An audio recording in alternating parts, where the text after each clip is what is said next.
Bonjour à tous et bienvenue sur la chaîne Hélios Guidance. Je vous propose le tirage général des Capricornes pour le mois de janvier 2025. À cette occasion, je vous souhaite à tous et à toutes une excellente année 2025 et tous mes vœux de bonheur et de réalisation. Alors ce tirage, il nous montre que vous commencez l'année avec de bonnes résolutions justement et vous avez besoin de réflexion. Vous verrez les pièges dans lesquels il ne faut pas tomber et la bonne méthode à adopter pour obtenir ce que vous souhaitez. En attendant de vous laisser visionner ce tirage, n'hésitez pas à vous abonner à la chaîne puisque bien évidemment c'est le seul moyen de la faire grandir. Vous pouvez aussi liker, commenter et partager ces tirages puisque ça participe à son meilleur référencement. Et si jamais vous avez envie d'une séance avec moi, allez voir sur heliosguidance.com, vous aurez toute l'étendue des propositions que je vous fais pour vous guider, vous accompagner au travers de l'astrologie ou du tarot.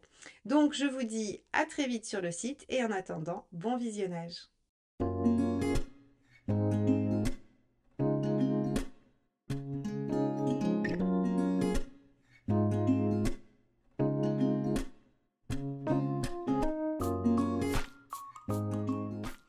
Allons voir quelle est votre carte dominante pour ce mois de janvier 2025, les Capricornes. Alors, regardons ensemble quelle va être la dominante de votre mois sur le plan général.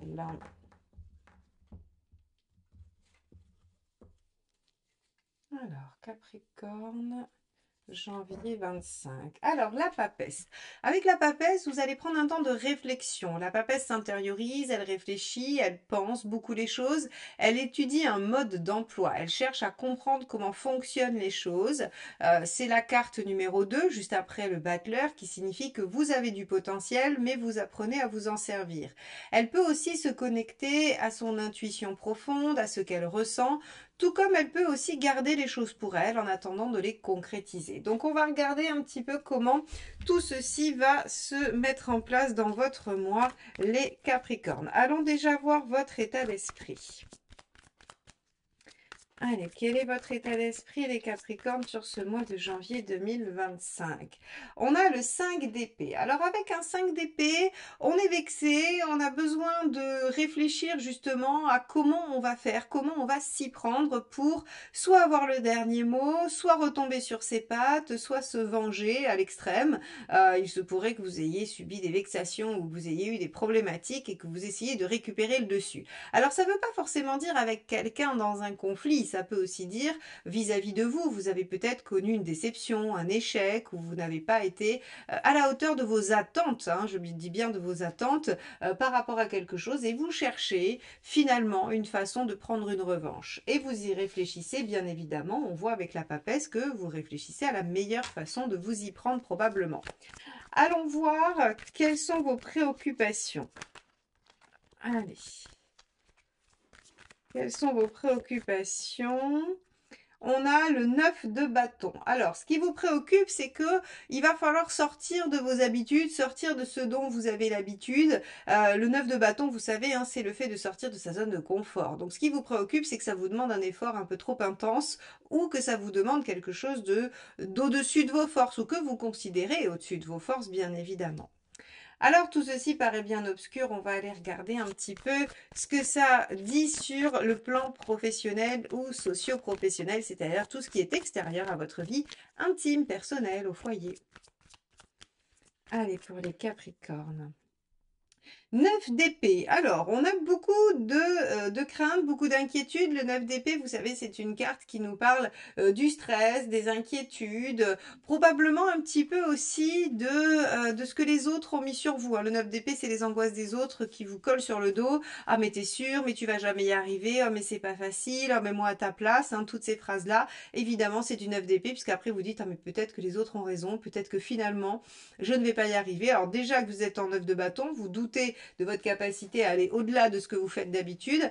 Alors là, en plus, si les autres en rajoutent, effectivement, sur le plan professionnel, vous pourriez douter de vous ou de vos compétences. Bon, alors vous pourriez vous former, essayer d'apprendre plus avec la papesse. Vous pourriez garder le silence pour éviter ce genre de remarques aussi, ça peut être assez efficace. Allez, on va regarder la deuxième carte qui sera celle-ci puisqu'elle refuse de rentrer dans le jeu. Le 21, alors quel est l'enjeu? L'enjeu, ce sera tout simplement votre bonheur, votre aboutissement, votre réussite. En fait, mes chers Capricornes, je pense que vous vous rendez compte en ce début d'année que il y a quelque chose que vous souhaitez à tout prix. Vous vous sentez peut-être un peu en difficulté afin de l'atteindre, ou vous vous dites que c'est peut-être un vœu pieux, un rêve un peu trop grand pour vous. Et pour autant, vous êtes quand même un des signes les plus persévérants, les plus capables de faire des efforts sur le long terme pour obtenir quelque chose. Et bien là, ici, on a l'impression que les autres viennent un petit peu vous parasiter dans vos envies. Les autres viennent vous démoraliser, vous démotiver, alors que finalement, vous êtes tout à fait en capacité, à mon sens, d'obtenir ce que vous souhaitez. Et l'enjeu est effectivement votre épanouissement. Alors, il se pourrait qu'au travail, il y en ait qui n'aient pas intérêt à ce que vous réussissiez. Il se pourrait qu'autour de vous, il y en ait aussi qui jalousent votre réussite ou votre ambition. À vous de voir comment vous pouvez vous en débarrasser ou en tout cas trouver des compromis afin d'aller vers votre réussite. Parce que cette année 2025, visiblement, ouvre le bal sur une envie d'aboutir, mais des entraves. Allez, on va regarder concrètement, matériellement, ce qui se passe. Le 4 d'épée. Donc effectivement, vous réfléchissez à mon sens à la meilleure façon d'y arriver. Encore une fois, vous voyez la papesse, hein, c'était je lis un mode d'emploi. Le 4 d'épée, c'est je prépare les choses intellectuellement avant de me lancer. C'est-à-dire que je réfléchis au plan, à la stratégie. Je suis vraiment dans une phase de non-activité, mais de réflexion. Donc ça va très très bien avec notre papesse qui effectivement est en phase passive, réflexive. Alors on va regarder ce qui se passe sur le plan relationnel avant d'aller explorer ça dans le tirage sentimental qui sortira sur la deuxième quinzaine de décembre. On va déjà avoir un petit aperçu de ce que ça donne au niveau relationnel. Donc, on a un as d'épée. Ah, vous avez envie de faire différemment. L'as d'épée, c'est l'envie d'innover. C'est l'envie de démarrer quelque chose qui ne ressemble pas à ce que vous avez déjà fait avant. Alors, ça peut être l'envie d'un renouveau dans une situation. Ça peut être l'envie d'une nouvelle situation. Quoi qu'il en soit, il y aura des choses différentes. Vous redémarrez l'année 2025, alors peut-être avec de nouvelles résolutions et de bonnes résolutions dans la sphère relationnelle. Ça peut être une nouvelle rencontre. Alors si c'est une nouvelle rencontre, c'est surtout quelqu'un à qui vous pensez beaucoup avec l'as d'épée, hein, puisque c'est surtout intellectuel. Ça peut être une rencontre au travail, bien évidemment, mais en tout cas, on est sur quelque chose qui se connecte au niveau de l'intellect, au niveau des pensées. Allons voir la deuxième carte.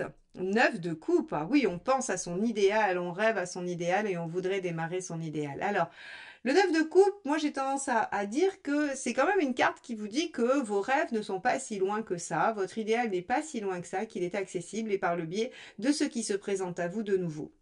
Alors cet as d'épée, c'est soit votre initiative, soit vous qui décidez de faire différemment, soit une situation qui vous sort de vos habitudes et de votre zone de confort se présente à vous pour le mieux. 9 de coupe, c'est pour le mieux. Donc si jamais vous faites une rencontre ou que le partenaire avec lequel vous êtes vient se présenter sous un nouveau jour à vous, eh bien il serait peut-être judicieux d'explorer cette piste, même si elle vous demande de sortir un petit peu de votre sentier battu.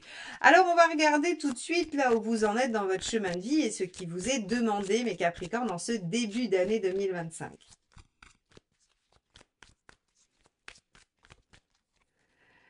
On a le 7 d'épée. Alors avec un 7 d'épée, on vous demande d'étudier toutes vos possibilités, de bien réfléchir aux choses. Alors on a quand même 3 lames de réflexion. Le 4 d'épée ici dans le matériel, on a la papesse et on a le 7 d'épée qui va nous demander d'étudier les différentes options, les différentes possibilités et surtout de rester discret et de ne rien dire. Donc ici on vous dit ok, observez.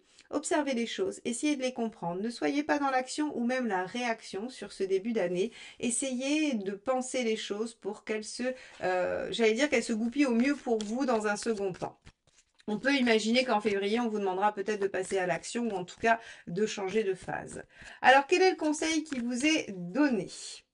Là, la grande prêtresse, alors c'est la même, c'est l'équivalent, hein, c'est la même carte, c'est l'arcane majeur 2. Donc, on vous dit, le conseil, c'est la réflexion, la patience, la sagesse, le silence, l'intuition. C'est de se connecter intérieurement et de ne surtout pas être dans l'action. Donc ici, on vous dit, repoussez les angoisses quand elles sont là, visez votre épanouissement, construisez votre rêve et la stratégie, acceptez de penser à quelque chose de différent et de nouveau qui se présente ou que vous souhaitez. En tout cas, ici, on vous dit, il est temps d'étudier les différentes options et de prendre le temps d'y réfléchir. Très bien. qu'est-ce qu'il ne faut pas faire ou qu'est-ce qu'il vaut mieux éviter de faire ici? Eh bien, on a un 9 de denier. Alors, le 9 de denier, il est intéressant parce qu'autant la papesse, je vous ai dit, vous pourriez peut-être apprendre un mode d'emploi. Eh bien, ce 9 de denier, il vient nous dire que cette partie-là de la papesse est à exclure. On ne vous demande pas de changer, on ne vous demande pas d'apprendre une nouvelle compétence. On vous demande juste de prendre votre temps pour réfléchir à la meilleure option. On vous demande juste de prendre votre temps pour étudier ce que vous avez envie de faire. Et est-ce que oui ou non, vous avez envie de sortir de votre zone de confort, comme on dit, ou sortir de votre périmètre? Ici, le 9 de denier nous dit, si vous avez tout à faire de la papesse, c'est l'intuition, le ressenti, le centrage sur vous, mais en aucun cas le fait d'apprendre une nouvelle compétence. Donc, très bien, on vous demande juste patience, réflexion, observation. Comment se finit ce mois pour vous, les Capricornes? On a le 3 d'épée. Très bien. Alors ça, c'est extrêmement positif et je comprends pourquoi on vous demande de réfléchir et non d'agir. C'est qu'il va falloir attendre la fin du mois pour avoir tous les tenants et les aboutissants de cette situation. Il va falloir attendre la fin du mois pour savoir de quoi il retourne exactement, pour avoir toutes les options, pour être au clair avec la stratégie, pour avoir défait toutes les peurs qui vous auront été collées sur le dos. En tout cas, on a tout un travail sur le mois de janvier d'éclaircissement de la situation, d'éclairage avec des données, des informations, des compréhensions. C'est pour ça qu'on vous dit soyez patient, ne passez pas à l'action, écoutez les choses, apprenez, en tout cas apprenez à comprendre, à discerner, hein, non pas apprendre concrètement, parce qu'à la fin du mois, le 3 d'épée vous dit que vous êtes au cœur du problème, vous savez exactement de quoi il retourne, pardon. Il n'y a plus de surprise, il n'y a plus de doute, il n'y a plus de zone d'ombre. Alors peut-être que certaines choses pourraient être un peu pénibles à entendre. Le 5 d'épée du début, hein, on voit bien qu'il y avait des petites choses qui grippaient un peu, on avait comme un honneur à aller redorer. Eh bien, à la fin, je pense que vous avez tous les éléments qui vont vous permettre de retourner la situation en votre faveur, quel que soit le domaine, les Capricornes. Donc c'est un mois où on ne vous demande pas d'être proactif, où on ne vous demande pas forcément d'agir dans un domaine précis, on vous demande vraiment d'observer les choses, de les comprendre, de vous positionner vous, de définir ce que vous voulez. Il y a quand même l'arcane 21 et la carte 9 de coupe qui parlent de vos aspirations les plus hautes, de votre ambition, et qu'il ne faut pas lâcher hein, cette finalité, cet objectif. Donc surtout, n'abandonnez pas tout ça, les Capricornes, au gré des angoisses des autres ou des questions des autres. Prenez le temps de réfléchir, trouvez votre stratégie et ensuite vous vous mettrez en action. Voilà ce que vous dit ce tirage, mes chers Capricornes. J'espère qu'il vous aura accompagné durant votre mois de janvier dans vos réflexions, qu'il vous aidera à mieux vous positionner, à réfréner des envies d'action si jamais elles arrivaient, des envies de réaction aussi, probablement, qui vont surgir sur ce mois de janvier. Patience et silence, réflexion, vous arriverez à la bonne conclusion à la fin du mois. Je vous souhaite un très très beau mois de janvier et je vous dis à très vite pour de nouvelles guidances. Bye bye!